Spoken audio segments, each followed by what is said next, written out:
Good morning, America. Thank you for watching Taxes Made Easy. I'm pretty fired up about today's show and the topic for today. So, the IRS just came out with their new allowables yesterday. Their new allowable amounts, what they will allow someone to claim for housing utilities, for food, clothing, etc. And they lowered the numbers across the board. Some small tweaks up, but overall they reduced the cost, what they will allow for vehicles, housing utilities. It's mind blowing. So they pulled a fancy trick to do this. And so the IRS launched a big attack on the poorest Americans out there. We're going to get into it in detail. As you can tell, I'm very keyed up about this because it hurts real people.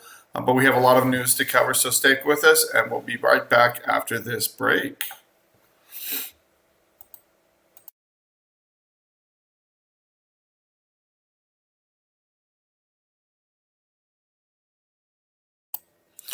Welcome back, everybody. Thank you for watching Taxes Made Easy. I'm ready to dive into the main topic today, but we're gonna hit some news first. And again, it's important to know what's happening out there as well. And I think a lot of these articles are informative. So the first article we're going to talk about, it's again another tax case that went criminal. And I think the important thing to realize here, why does it go? And this is where a lot of people get confused. How do they know if they're going to be charged criminally for mistakes on the return? When does it become a tax evasion? I get that question all the time. When does it become tax fraud if you're hiding assets from the IRS? First of all, it's never a smart idea to try to hide assets from the IRS. You can move them around, but I tell all my clients, I will use IRS rules against them, but I will never lie about what I'm doing. I'll be 100% straight up with them and tell them what I'm doing. It's that honesty, that intent to hide, that active misleading of information. That's what gets you in trouble with criminal penalties with the IRS. So I'm going to go ahead and share this article. And of course, this one's a little political because it was a mayor that got caught. So again, this is all about tax evasion. So what did he do? Again, this is alleged. New Jersey, a grand jury conviction, charge doesn't mean a whole lot, but apparently this guy did a lot. So just kind of go over the facts here. He's accused of abusing his official position to request a job from a city attorney and then failing to pay state taxes on it. So apparently this guy, he's charged with official misconduct, tampering with public records, falsifying or tampering with records, failure to pay taxes, and filing a fraudulent return. So he just left income off. People make mistakes. They leave income off all the time on their tax returns. Why is he getting the hammer thrown at him? Because it's not that he just forgot. He cheated. He pressured someone into giving a job just because of his position. So he's using his political power as mayor to get more taxpayer funds, failed to falsified records. So there's active lying, there's active misleading going on here. And then, oopsie, I just forgot. No, you can't claim it when you falsified records. Here's proof that he intentionally lied and hid this income from the IRS. So it talks about official misconduct. So anytime anybody talks to you, they say, hey, we can hide this. Here we can do A, B, C to try to put it out of the IRS's reach. Be very, very careful. You need to be talking to a reputable attorney. And it's not always a tax attorney. So, for example, I got a question just the other day about trusts. If someone had money in a trust, well before any anticipated tax debt, can that protect those funds from the tax debt? Yes, absolutely. But you have to do it before you even know there's going to be a tax issue. If you know you're going to start a business and you say, hey, okay, I want to make sure My assets over here are protected from whatever happens with the business, and you set up, some LLCs, and you set up a trust, and that's called prudent planning.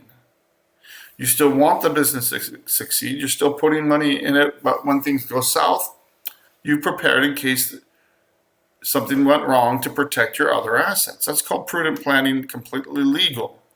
If something's already happening, and this is the question that was posed to me, can they put it into a trust? Oh no, the actual question wasn't to something had already happened. They had funds, and their question was, can they put it into a trust for other reasons? How's that going to affect the IRS, or should they even do it? And I said, well, you can do it. The IRS is just going to ignore it because their debt already existed.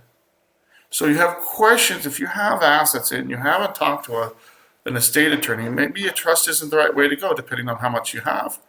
But prudent planning will always help you. You should be talking to experts. You should be talking to people that can help you save a lot of money, and eventually, in the case things go bad. So prepare, plan, get good advice, and using trust or other things, planning can help you. But again, this is very different, where he actively engaged. Again, here's the tampering with public records, falsifying information, and then not paying taxes, kind of the cream on the top. So that's where the tax evasion comes in. That's where the active misleading of the U.S. government comes in. Not smart. They usually know more than you do. So again, the classic example here of the difference between what qualifies as tax evasion or fraud and what doesn't. So it's the actively working to mislead, hide assets from the IRS. On the other hand, if we take money and we put it into a retirement account and someone starts drawing off that for retirement purposes, completely allowable. There are ways to move money around, to purchase a home, or do a down payment on a home or something where the IRS won't grab those assets. You're protecting the assets, but you're following their rules, rather than I'm going to take the money and stick it in a mattress, or I'm going to stick it in the Caymans, or give it to my brother or my uncle or something like that. That's the problem. So again, sticking with, I didn't cite the source. So this is a local 6 ABC channel in New Jersey. We're going to jump to a hot air article. And this is talking about a new electricity income tax. So why do they call it electricity income tax? Because it's based on your income. New tax kicking in. Just more par for the course from California. Again, they're talking about an increase of $85 a month, which doesn't sound that bad. I mean, honestly, the numbers we're talking about, but the difference is higher earners could pay more, $24 fee, lower income households paying either $6 or $12.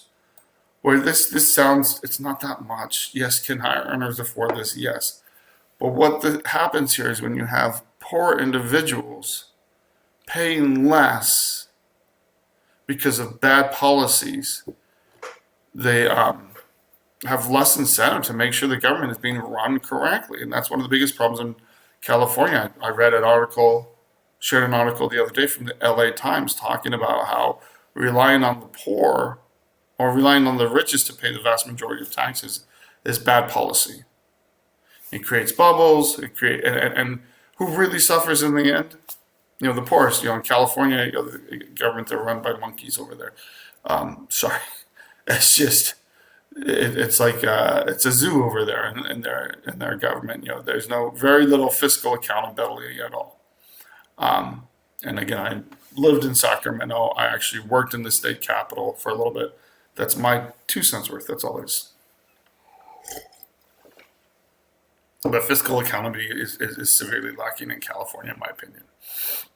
So again, they were higher than last year. The problem is these fees keep going up and up and up as we have more and more increases in the cost goes up for fossil fuels, which still fuel the vast majority of power plants. Solar, wind, all those are not as green And believe it or not, most solar, from what I've been told, that they need to warm up a little bit. And how do they warm it up? They use solar, I mean, they use gas, fossil fuels to warm up the solar panels so they're actually more efficient. So again, there's no free lunch out there. And trying to go green, I think it's great to do so, but it's being done in a very political manner. So again, the article really launched an attack at the PUC, saying this is the biggest problem. The California Public Utilities Commission, again, the government been very inefficient, not doing its job. So again, that gets more into the weeds there.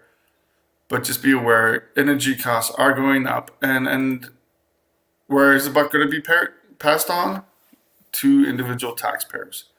So last article here, I'm going to try to keep these short. This is just the news. And this goes back to the government throwing out all kinds of money and requiring the states to throw out all kinds of money for COVID. Again, it's creating so many problems through the economy. It's going to be a huge problem here.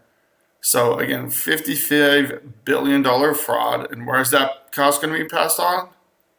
To businesses. So this is when everybody was put out of work due to the shutdowns. They opened up unemployment, made it a lot easier to apply for unemployment, and now they're claiming, $55 billion in fraud. Now, if you got any kind of employment through COVID, you probably got a letter questioning your application for employment and trying to charge you with all of those fees, which is nuts. It happened to me. It happened to all kinds of people. I mean, we were shut down because of the shutdowns. The IRS can't work, and they shut down the IRS for months. What were we supposed to do? We can't negotiate with thin air. So, again, it shut our business down. But again, it's when they open it up, they're claiming $55 billion in fraud. But a lot of this is they're going after people that needed it most. And was there a lot of fraud? Absolutely. Every time they just throw money out the door, they know there's going to be a huge amount of fraud. But again, this is them trying to prevent too much economic damage when they shut down the economy. And as a result, there's still repercussions here. And here again, they got a 21, they're dealing with the repercussions today. So there was a 21 billion loan from the federal government, and they can't pay it back. So the government provided either cheap money or loans, and now the bill comes due, and California can't afford to do that. So, and it kind of gets into the details here. We're actually a little short on time. We're actually hitting a break. So we're going to come back to this and wrap this up after the break.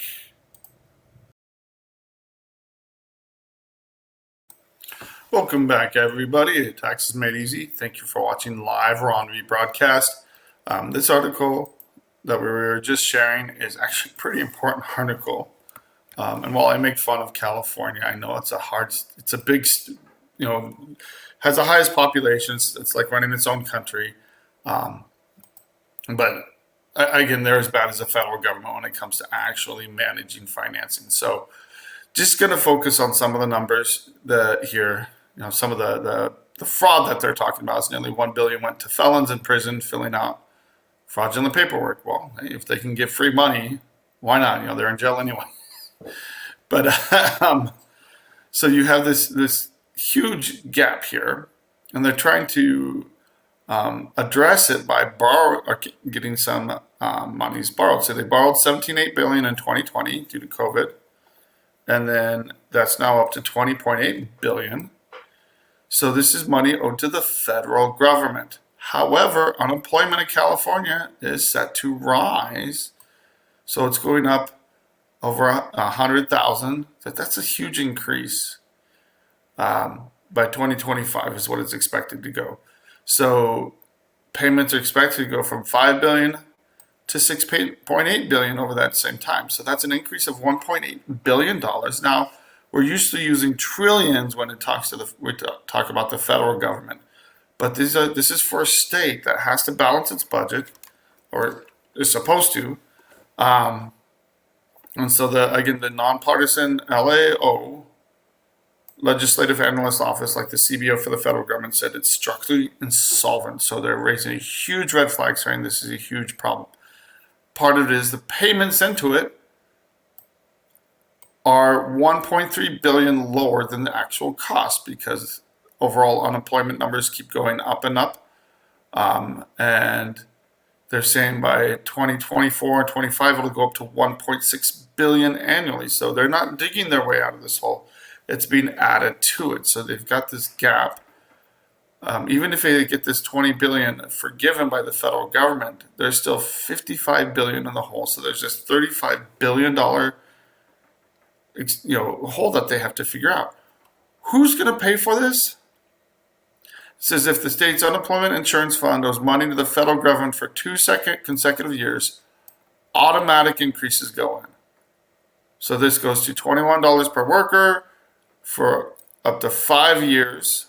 And so that will increase at $105 over the 5 years. But that only adds $400 million per year, when they're losing 1.3 to 1.3 to 1.6 billion. So even with this tax increase, it's not going to be enough. It's not going to be nearly enough.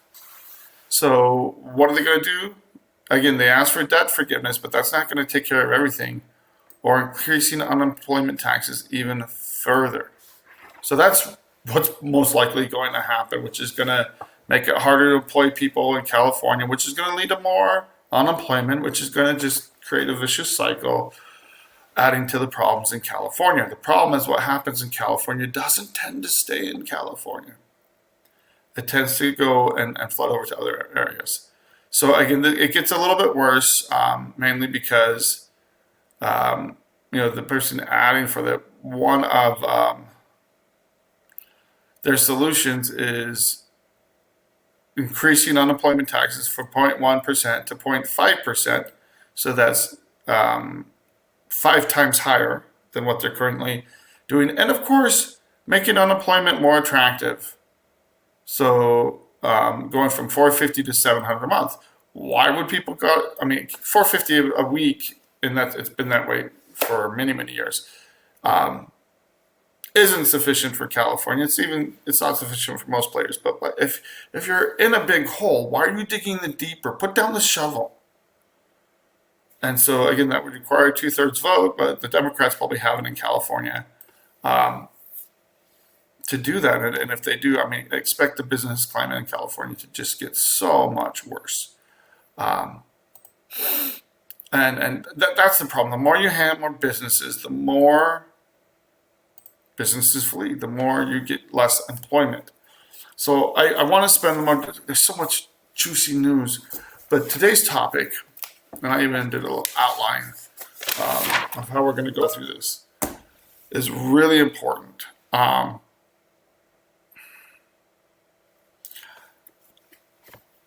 And I've said this many times, I try not to get political on this show.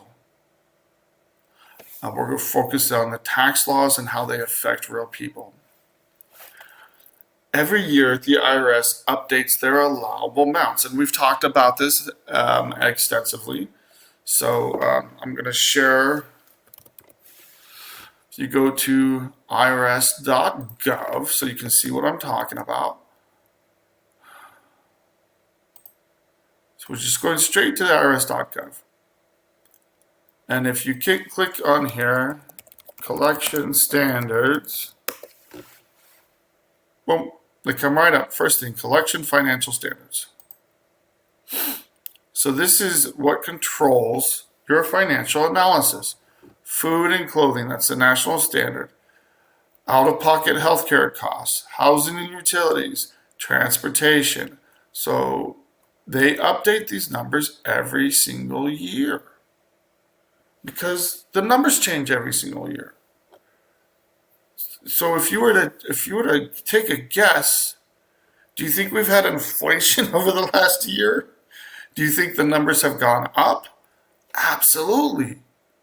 Over the last year, the Fed has increased interest all the way up to the federal interest all the way up to 8%,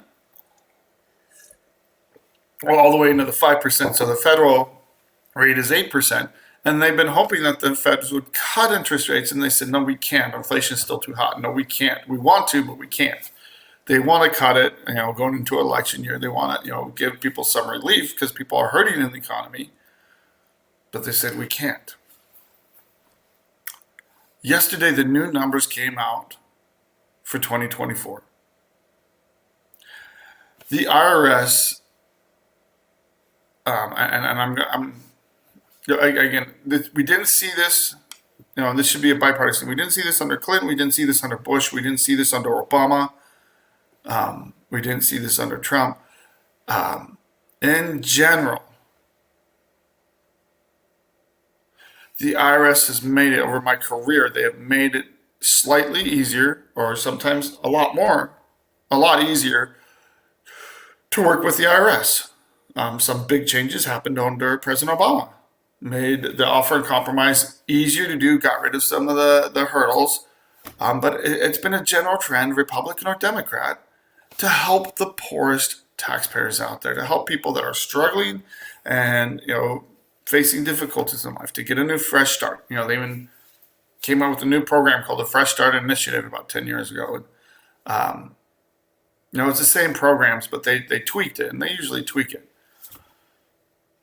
This administration has decided to take about a 20-year step backwards. And this is a huge part of it. I'm going to talk about this. Is what today, I might do a couple of days.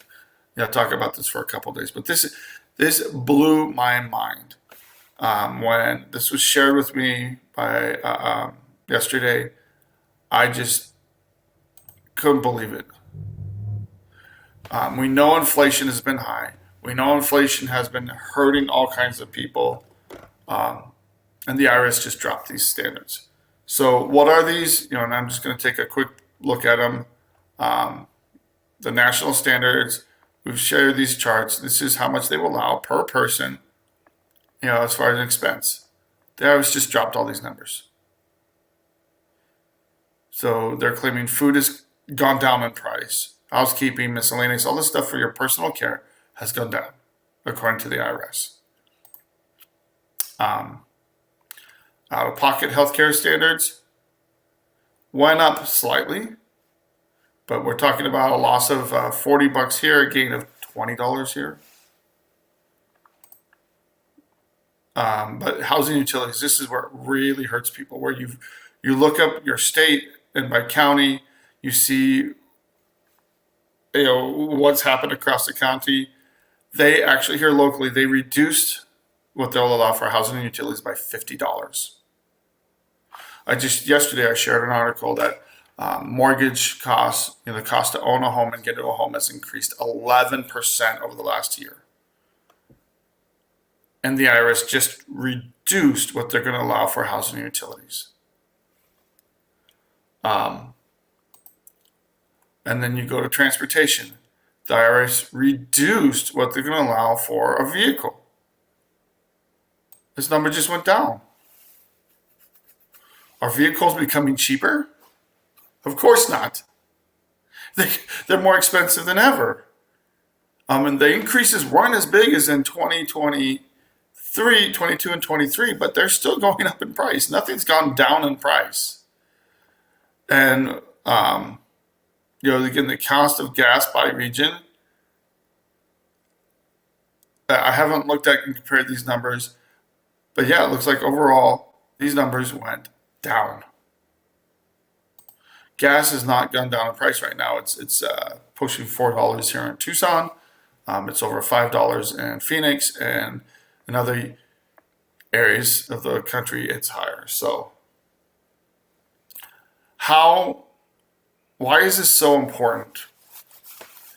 Because this goes to the heart of every financial analysis. Your household, how many people in their house, what are you spending? And the numbers are grossly distorted as they are now.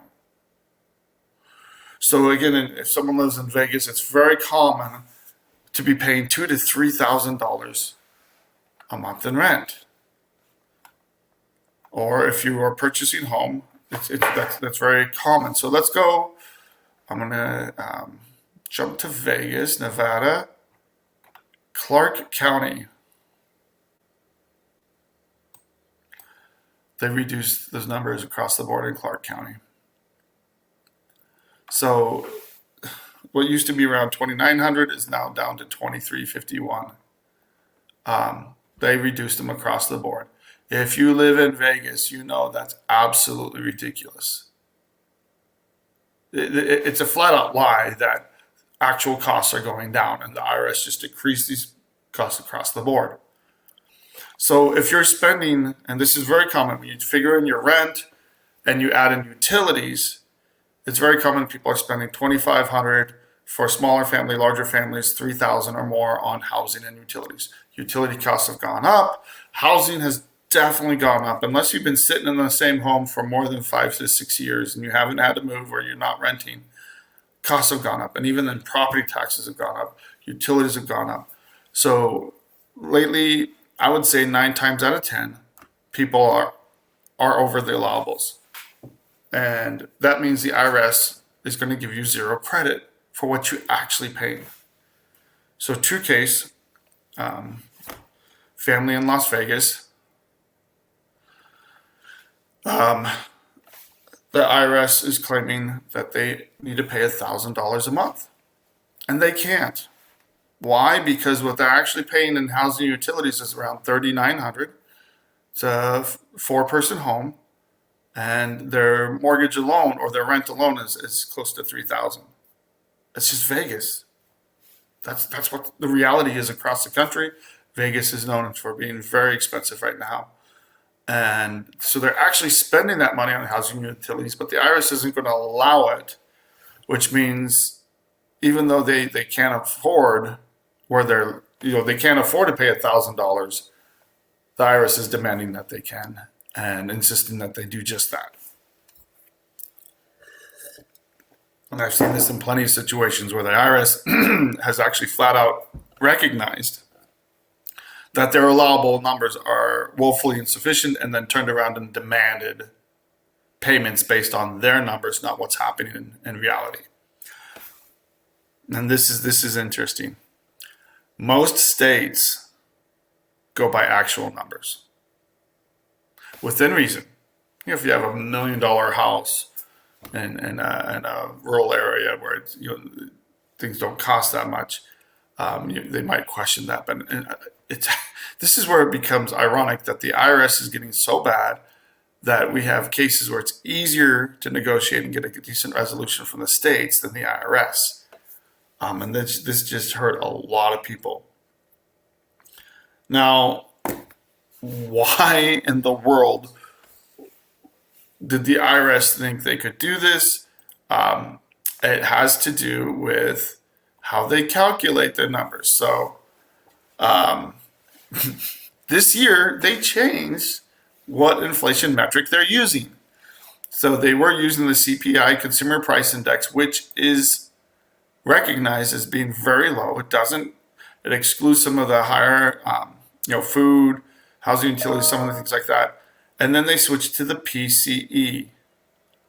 So by switching to the PCE, it's a different way to look at it. And it just said, oh, well, inflation's this number, it's much lower. And actually they reduced allowables across the country year over year. It has no connection to reality. It's just the government, again, playing a numbers game and hurting taxpayers. This affects the poorest the most, the people that are paying these higher prices, that are on a fixed income or low income. And that's what it frustrates me. That's why it makes me mad, because I see this hurt real people in real time. Families that are struggling to get by, business owners that can barely meet their bills and keep their businesses open. This is going to hurt people in real time, real life. And that's why it gets it really upsets and frustrates me. So It's going to make it so people don't qualify for offers that should, that people can't get on a hardship plan. It's going to increase across the board what the IRS is demanding that people pay. So again, it's every single taxpayer, we have to do this analysis unless they can just afford to pay the balance in full. And that's where it's driving people, and that's where it's going to hurt people that really are in a tough situation. I talked to someone yesterday. They were making decent money, good money, but they're also dealing with their daughter going through cancer treatments. They're spending $10,000 a year at least on her cancer treatments. Is that someone that I should be going in and putting the screws to her to make her pay the full amount when she's going through a horrible time? Well, the IRS answer is yes. They're going to go and put the screws to people. So when we come back, we're going to talk about one of the biggest things and this is actually 1 to 2 years ago, about 2 years ago, that they changed how the allowables, what any flexibility in the allowable numbers. So in that case where they were spending $3,900 and housing and utilities, and that includes phone, cable, internet, landscaping, security service, maintenance of the home. That includes anything to do with the home. So it might sound like a lot, but when you look at everything, housing, utilities, anything connected to the home, it's kind of an all-encompassing category. You'd be surprised how quick that number goes up and how frequent people are over the allowable already. And now that the IRS is reducing the allowable numbers, it's going to hurt a lot more people. So we're going to come back. We're going to talk about the 150% rule, how that used to help people, and how this administration got rid of it and decided to put the screws to the poorest in America. I'm not really holding back in this show. This is how ridiculous this is. Again, if you have questions, and I think that give us a call. There are ways to work to look at someone's financial situation and help you qualify for better arrangements. But I mean, the sad part is the average person calling isn't going to have a clue what's going on and why the numbers are the way they are. We're going to dive into that more after this next break. And welcome back. Thank you for watching Taxes Made Easy here on the smartmoneyculture.tv. Continuing on with our topic about how this really hurts real people. The particular numbers on the case I just was talking about, a family of 4 rented an apartment or rented a home in Las Vegas. Their monthly rent is $2,900. And if you're looking at renting a home, that's typical in the Las Vegas area. Even here in Tucson, you're not going to rent a home unless it's in a bad area of town for less than $2,000. And then, so about $1,000 in utilities. On top of it, they're paying $3,992. And guess what the IRS is going to allow? They're going to allow $2,621, which leaves a $1,300 gap between what they're actually paying and what they will give them credit for. So again, it hurts people in real life. And the IRS used to have a way of dealing with this. So they had a 150% rule. So they would allow up to 150% of the allowable within reason. If you had a one single old lady that went and bought a new home and she was paying $3,000 a month on a mortgage, they'd scratch her head and say, "Well, is that really necessary?" There was some common sense that got put into it. There's no more common sense. There's no questioning. There's no, right now, if you go to Nevada, for one person, they will allow $1,900. You either have to rent a room to afford that, or any apartment's going to be $1,200 to $1,600 and leaves almost nothing for housing and utilities. So that's absolutely insane. Again, it's one of those things that it's going to take a lot of people that should be qualifying for an offer and compromise or should qualify for a non-collectible status, and it's going to put it out of reach. So with the 150% rule, and this had been around for 10 years or more, it was pretty well established that if you prove that you were paying more than the allowable, and you would have to show them or have some you would have to have some kind of justification. You have a large family, this is where they're living, and again, the IRS would listen, look, things are more expensive than the IRS is actually allowing for. And this is before all the crazy increases of COVID. And then around 2022, after the Biden administration took over, they got rid of that rule. So all of a sudden, people that would qualify for hardship status couldn't.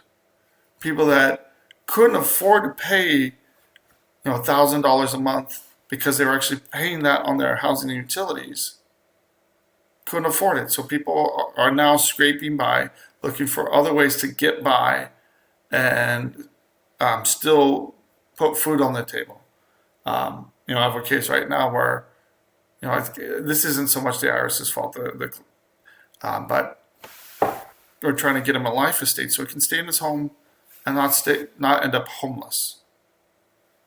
Again, when cases go bad, there are plenty of people that I've worked with that either were homeless or were put back on the streets due to IRS taxes and inflexibility on the on the side of the IRS, and it's getting worse. So again, one of the other nasty changes here that really hurt people is getting rid of any kind of allowance for equity in homes. It used to be, prior to this administration, that if you had equity in a home, you could show, look, I can't access it. I'm retired, I'm in a fixed income. Do I really have to access the equity of my home to qualify for an offer? And it used to be that all you had to do was show, look, I've attempted a couple times to take out some loans, I can't access the equity of my home. And the IRS would ignore it as an asset. That's gotten flipped on its head. So now, if you have any kind of equity in a home, we have to include it in the offer amount. And the IRS uses this in particular to deny offers. So if you have equity, you better have either match a Zillow, which is high, because they'll just go off of Zillow. They know Zillow is high, but or you get an appraisal. So there's plenty of times I talk to people. I said, hey, well, let's start the case, but let's see what's going on with this appraisal. We're not going to charge you to do an offer and compromise until we know or we're very certain that you qualify. And so people have had to go and get appraisals. In that one house, classic story where it was a $600,000 home on Zillow, but it was an old home built in the 1890s. We went and got a separate appraisal for it and appraised around $480,000. Flip things on the head, all of a sudden there was no equity. And so by getting a private appraisal, we're able to show the IRS that no, they don't have equity in the home. And you shouldn't be adding that to their offer. Now, appraisals aren't cheap. You still have to go pay for that. But that's disqualified a lot of people from being able to qualify for an offer and compromise or other resolution. If you have that equity, more and more the IRS is demanding that you try to access it for a non-collectible status or an installment agreement as well.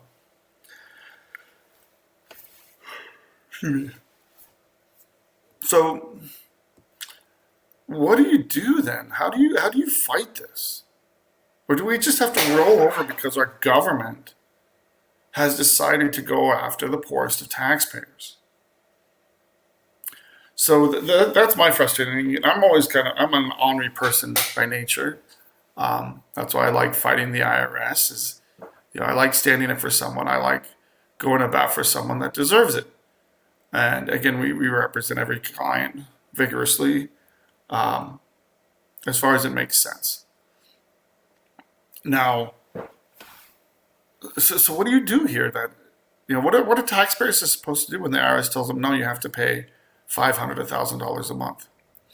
I hate to say it, it's more important than ever to hire a tax professional.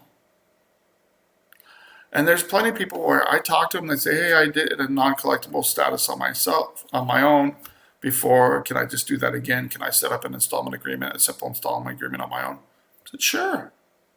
Especially if we can't really save them money. I would hate to charge somebody to do something that they feel comfortable doing on their own and them feel like they didn't get value for our service.